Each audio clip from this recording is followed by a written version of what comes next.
इधर है भारत, उधर है अफगानिस्तान, तो कहां से आया पाकिस्तान? ये कहना है अफगानिस्तान के पश्तूनों का।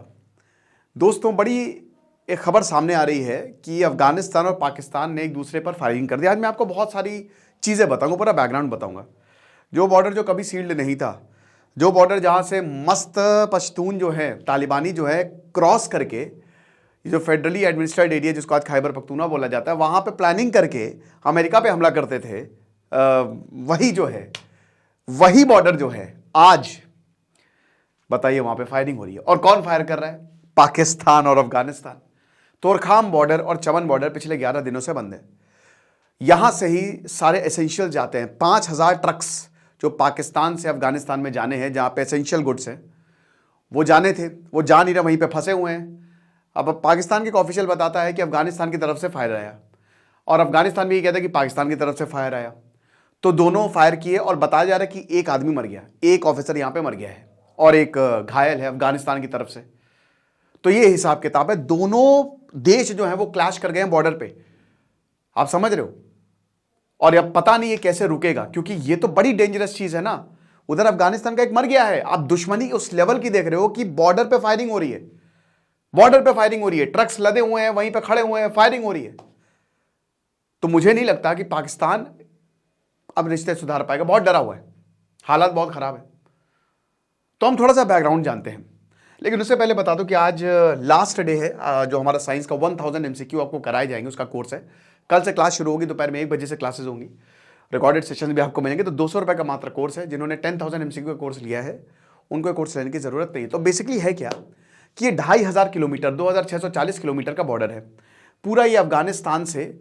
अब ये वैसे तो पाकिस्तान को भी कवर करता है, ठीक है ना। सबसे ज्यादा पाकिस्तान, बलूचिस्तान, पाकिस्तान का बलूचिस्तान और खैबर पख्तूनख्वा, उसको पूरा कवर करता है। हालांकि ईरान और चाइना से भी, भारत से भी लगता है बॉर्डर, लेकिन हम उसको एक्सेस नहीं कर सकते, ठीक है ना। तो ये पूरा जो है वो बॉर्डर कवर करता है, जिसमें आप 70-20% पाकिस्तान आता है। तो अब ये बॉर्डर बहुत ही एसेंशियल है।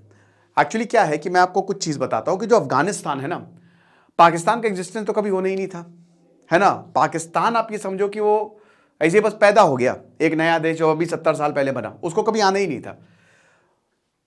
बफर स्टेट अफगानिस्तान को बनाना चाहा था अब्दाली ने 1757 में। अब्दाली को, अहमद शाह अब्दाली को अफगानिस्तान में फादर ऑफ अफगानिस्तान बोला जाता है। क्यों? क्योंकि उसने सारे पश्तूनों को एक किया, सारे पश्तूनों को एक, सारी ट्राइब्स को एक करने का जो श्रेय है वो अहमद शाह अब्दाली को दिया जाता है। 3 यहां पे एंग्लो अफगान वॉर हुई थी। ग्रेट गेम आपने सुना है। अफगानिस्तान हर किसी को चाहिए, रशिया को चाहिए था अफगानिस्तान, क्योंकि रशिया आपको पता है कि उसके पास समुंदर नहीं है, तो किसी भी तरीके से उसको अफगानिस्तान को चाहिए। इधर ब्रिटिश भारत में था। अब ब्रिटिशर को पता था कि अगर रशियन एम्पायर यहां पे आके कब्जा जमा लेगा तो बहुत बड़ी प्रॉब्लम हो जाएगी। तो एक बफर स्टेट, ठीक है ना, कि मतलब बफर स्टेट का मतलब वही होता है कि अगर रशिया आएगा तो पहले अफगानिस्तान पे लड़ोगे ना, फिर यहां तक आओगे, क्योंकि भारत में ब्रिटिश का शासन था। तो ब्रिटिशर ने क्या किया कि बफर स्टेट बनाने के लिए अफगानिस्तान को यूज किया। तो अब मैं आपको बहुत ही इंटरेस्टिंग चीज बताता हूं। क्या आपको पता है कि ब्रिटिशर ने 16,000 सैनिक को भेजा था कि जाओ, अब इससे पहले रशिया आए हम लोग हमला कर देते हैं, तो जाओ हमला करो। उनमें से खाली सिर्फ एक ब्रिटिश ऑफिसर वापस आया था, बाकी सबको मार दिया था। 15,999 ब्रिटिशर को मार दिया था। 16,000 सैनिक खत्म, सिर्फ एक वापस आया था और बोला कि वो भी भैया, बोला आर्मी का है, कहता मैं ही हूं आर्मी। मार दिए गए सब। 3 वॉर लड़ने पड़े थे ब्रिटिशर को। फर्स्ट में हारा, सेकंड में हारा, थर्ड में, देखिए थर्ड जो एंग्लो अफगान वॉर होता है 1890 के दौरान, उसमें प्रॉब्लम क्या होती है कि अफगानिस्तान पूरी तरीके से नहीं हारा था, बट मिलिट्री हार गई थी एक तरीके से। अब आप बोलेंगे सर मिलिट्री हार गई तो फिर नहीं, पार्ट्स में, क्योंकि अफगानिस्तान ना बहुत बड़ा है, ठीक है। वहां पे बहुत सारे ट्राइब्स, वहां पे अभी लोगों के भी बारे में बताऊंगा, यहाँ पे पश्तूनों के भी बारे में, तो बहुत भाई वहां स्ट्रगल चलता ही रहेगा। लेकिन हां, ब्रिटिशर का अपर हैंड था। तो फाइनली 1893 में ब्रिटिशर ने, वैसे तो जीत एक तरीके से ब्रिटिशर की हुई थी, बट ज्यादातर इसको ड्रॉ ही मानते हैं, ठीक है, बट अपर हैंड ब्रिटिशर का था। तो इसमें क्या हुआ कि ब्रिटिशर ने बोला कि भाई काम करते हैं कि हम यहां लाइन बना देते हैं। तो 1893 में डूरंड लाइन बनाई गई, समझ रहे हो। मोर्टिमर डूरंड जो कि ब्रिटिश ऑफिसर थे, और इधर अफगानिस्तान के जो एमिर थे, है ना, अब्दुल रहमान, उन्होंने एक लाइन बनाई, लंबी सी लाइन बनाई। लेकिन इसमें ये खाली लाइन थी, बॉर्डर था बस, कोई भी आसानी से आ जा सकता था। अब बफर जोन जो है वो ब्रिटिश ने क्रिएट कर दिया। अच्छा, अब हम यहाँ पे लोगों पे आ जाते हैं। क्यों अफगानिस्तान को ग्रेवयार्ड ऑफ एम्पायर्स बोला जाता है? क्योंकि यहाँ पे आप जीत ही नहीं सकते। पश्तून बड़े, उनको आदत है लड़ने की, वो आज से नहीं बहुत टाइम से लड़ने आ रहे। सिर्फ हरी सिंह नालवा ने ही हराया था पाकिस्तान को, मतलब अफगानिस्तान को। सिर्फ हरी सिंह जो कि रंजीत सिंह के जनरल थे, महाराजा रंजीत सिंह के जनरल थे, तबाही मचा दी थी। उसके अलावा कोई भी नहीं हरा पाया है, क्योंकि भाई यहाँ के लोग आपकी बहुत इज्जत करेंगे। आपने सन ऑफ सरदार देखिए, कुछ उसी हिसाब किताब कि आप आओगे, आप दुश्मन भी हो, और अगर आप हमारे घर में आपकी इज्जत देंगे, लेकिन जैसे हमारी टेरिटरी से बाहर जाओगे तुमको मार देंगे, है ना। जो पश्तून रूल्स है ना, उसमें लोगों की बहुत इज्जत की जाती है। मेहमानों को वो इतनी इज्जत देते हैं, इतनी इज्जत देते हैं कि कुछ कहने को नहीं।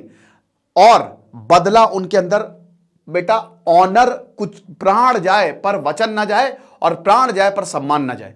अपने सम्मान के लिए लड़ मिटते हैं ये लोग, अपनी सेल्फ रिस्पेक्ट के लिए लड़ मिटते हैं। आप समझ रहे हो, अपने ऑनर के लिए लड़ मिटते हैं पश्तून जो हैं। और बदला लेना, अगर तुमने हम पे हमला किया तो बदला तो लेंगे गुरु। अब ब्रिटिशर ने क्या किया? ब्रिटिशर ने कर दिया डिवाइड। ब्रिटिशर ने डिवाइड एंड रूल बहुत ही चालाकी से की। उन्होंने लाइन खींची, आधे पश्तून पाकिस्तान में आ गए, जो उस समय तो भारत का ही पार्ट था ना, और आधे पश्तून उधर रह गए। अब क्या होता है कि जब 1947 में आजादी आती है तो आधे पश्तून इधर है, पाकिस्तान बन गया, और आधे पश्तून उधर है। वो भी खैबर पख्तूनख्वा में, पंजाब में, कराची में सबसे ज्यादा पश्तून मिलेंगे। पेशावर, जलाला, बहुत सारे ऐसे शहर हैं जहां पे आपको अच्छी खासी पश्तून पॉपुलेशन मिलेगी, और पंजाबी भी हैं। अब पाकिस्तान की 52% पॉपुलेशन पंजाबी, और वो अपने ही स्वाई में है, अपने ही भौकाल में है, और यहां पश्तून भी है। तो दोनों में जबरदस्त कॉन्फ्लिक्ट होती रहती है। इसीलिए आप देख रहे हैं कि खैबर पख्तूनख्वा में भयानक कॉन्फ्लिक्ट होती है। अब देखिए, आगे बढ़ते हैं। जाहिर शाह 1963 में आते हैं नया संविधान लेके। जाहिर शाह के कजन दाऊद खान, ये दोनों लोग सरकार चलाते हैं, लेकिन मेन जाहिर शाह का इसमें रोल होता है। 10 साल बाद 1973 में जाहिर शाह जो है वो इलाज करवाने इटली जाते हैं। दाऊद खान जो है वो पूरी सत्ता पे काबिज हो जाते हैं, ठीक है ना। अब जाहिर शाह भाई गए, वापस कभी आ नहीं पाए। दाऊद खान ने सत्ता संभाल ली। लोग गुस्सा होने लगते हैं, क्योंकि ये लोग थोड़ा प्रो वेस्ट होते हैं। अब 1979 आता है। इसी दौरान, अरे यार मैं नाम भूल गया, लेकिन यहां नूर मोहम्मद भी दाऊद खान को हटा के, क्योंकि पब्लिक हटा देती है। अब नूर मोहम्मद बहुत ही जबरदस्त नेता होते हैं, ठीक है। वो बहुत धर्म को सामने आने नहीं देते, एक लिबरल पॉलिसी उनकी होती है। वो कहते हैं धर्म बहुत ज्यादा आगे नहीं आएगा, जो औरतें हैं उनको फ्रीडम दीजिए, आप इलेक्शंस करवाइए। एक तरीके से डेमोक्रेटाइजेशन की तरफ बढ़ते हैं, और अफगानिस्तान को रिफॉर्म करना शुरू करते हैं। ये वहां के ट्रेडिशनल लोगों को पसंद नहीं आता, जो पुराने ख्यालात के लोग हैं, और उनकी सत्ता चलती है यहां पे, समझ रहे हो। वो ताकतवर हैं, तो वो क्या करते हैं, हाफिजुल्लाह आमीन इनको ले आते हैं। हाफिजुल्लाह आमीन वैसे तो नूर मोहम्मद की सरकार में मंत्री होते हैं, और नूर मोहम्मद को वो सोवियत की बात बहुत मानते हैं। नूर मोहम्मद सोवियत, समझ लीजिए सोवियत डोमिनेटेड गवर्नमेंट होती है 1979 में। तो नूर मोहम्मद को सोवियत बुलाता है, कहता है मेरे भाई, पहली बात जो तुम्हारे मंत्रालय में हाफिजुल्लाह आमीन है ना, वो एजेंट है अमेरिका का, उसको हटा दो। बोला ओके। वापस आते हैं, नूर मोहम्मद को मार दिया जाता है, उनकी फैमिली को मार दिया जाता है। हाफिजुल्लाह आमीन आ जाते हैं, बाद में हाफिजुल्लाह आमीन को भी मार दिया जाता है।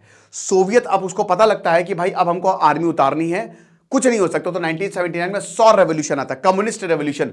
सोवियत आ जाता है, इधर अमेरिका आ जाता है। अमेरिका ये कहता है कि भाई सोवियत आ गया तो अमेरिका सऊदी अरेबिया का इस्तेमाल करता है। ओसामा बिन लादेन अमेरिका के लिए काम करते थे, और पाकिस्तान को खूब पैसे देता है। अब ये बॉर्डर जो आज जहां पे लड़ाई हो रही है ना, वो खाली नाम मात्र का बॉर्डर होता है। मुजाहिदीन से जो है वो आते हैं, सोवियत से लड़ते हैं, स्टिंगर मिसाइल दे दी जाती है भैया, बैठे बैठे वो प्लेन को उड़ा देते हैं, दिमाग खराब, उड़ गया दिमाग। तो अब क्या होता है कि सोवियत को पता चल जाता है 10 साल में कि हम जीत नहीं सकते, तो वो अपनी आर्मी वापस बुला लेता है। फिर हम ये देखते हैं कि मुल्ला उमर तालिबान बनाता है। मुजाहिदीन बहुत बड़ा था, लेकिन इसमें सबसे जो ताकतवर था, तालिब का मतलब होता है स्टूडेंट्स, ठीक है, पश्तून में। तो वो 1996 में फिर तालिबान का उदय हो जाता है, और मुल्ला उमर नजीबुल्लाह को भाई बीच चौराहे पे टांग दिया जाता है, जो ठीक है, जो पीडीपीए, ठीक है ना, पीपल्स डेमोक्रेटिक पार्टी।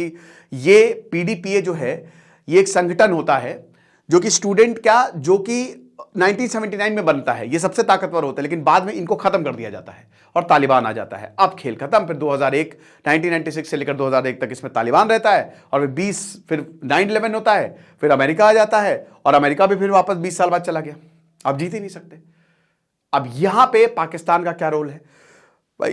जैसा कि हमने बताया कि कभी पश्तून मानते ही नहीं कि भाई ये हमारा एरिया है, और आज हमारे एरिया पे यहां पे फेंसिंग शुरू हो रही है। पाकिस्तान बॉर्डर पे फेंसिंग कर रहा है, जो कि कभी तक नहीं थी। यहां पे फिर अफगानियों का दिमाग खराब है, और पश्तून वही कह रहे हैं ना कि वो बदला लेते ही लेते हैं। अगर तुमने हमला किया, अब अभी तक तो पाकिस्तान की जरूरत थी, लेकिन अब तो जरूरत है नहीं पाकिस्तान की। तो इसीलिए आपको बॉर्डर क्लैशेस देखने को मिलते हैं। मुझे लगता है इसका एंड फुल फ्लेजेड वॉर के साथ ही होगा। आप देख लीजिएगा, जब तक टीटीपी काम कर रहा है तब तक तो पाकिस्तान की बैंड बजी हुई है, बहुत मुसीबत खड़ा कर रहा है, ठीक है। कभी ब्लास्ट, कहीं कुछ हमला, इसका अंजाम यही होगा, क्योंकि अफगानी रुकते नहीं है। अफगानी और पश्तून ये इंटरचेंजेबल वर्ड है, दोनों एक ही चीज़ है। आप उनको अफगान गए या पश्तून गए। बाकी अफगानिस्तान में इसलिए भी थोड़ा सा गुस्सा है क्योंकि भाई ह्यूमैनिटेरियन क्राइसिस वहाँ पे खड़ी हुई है। वहाँ पे बहुत सारे लोग जो हैं वो भुखमरी की कगार पे हैं, है ना।